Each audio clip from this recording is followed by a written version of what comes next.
మేషరాశి.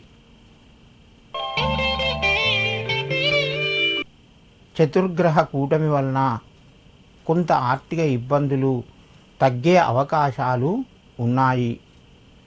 ధనపరంగా కొంత కలిసి వస్తుంది. రుణ ఒత్తిడి తగ్గుతూ ఉంటుంది.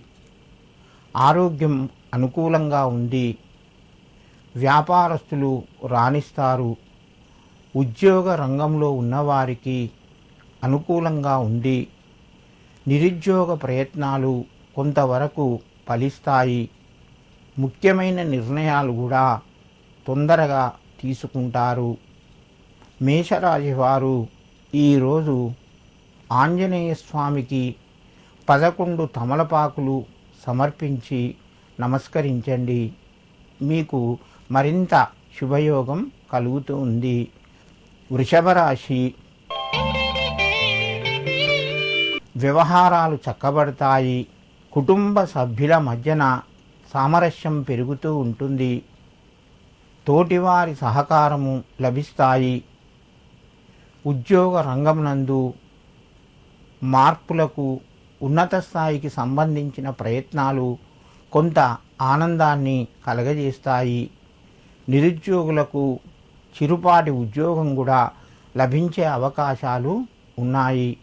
ముఖ్యమైనటువంటి కార్యక్రమాలు కొన్ని జాప్యంగా మెల్లగా వెళ్తాయి. తొందర పడకుండా ప్రశాంతంగా ఉండండి.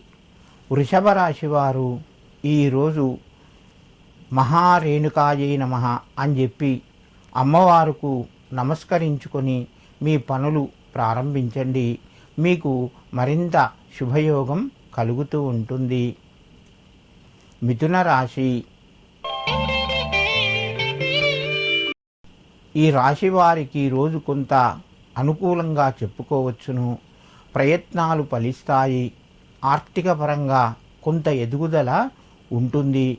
ఇంటి లోపల శుభ కార్యక్రమాలకు సంబంధించిన పనులు కొనసాగుతాయి. సంతానము, విద్య విషయాల పట్ల కొంత శ్రద్ధ చూపించండి. నిరుద్యోగులకు కొంత ఆశాజనకంగా శుభవార్తను వింటారు. మిథున రాశి వారు ఈరోజు దూర ప్రయాణాలు కూడా చేయవలసి వస్తుంది. ఈ రాశివారు ఈరోజు వీరభద్రాయ నమః అని చెప్పి ఆ యొక్క స్వామికి నమస్కరించి మీ పనులు ప్రారంభించండి. మీకు మరింత శుభయోగం కలుగుతూ ఉంటుంది.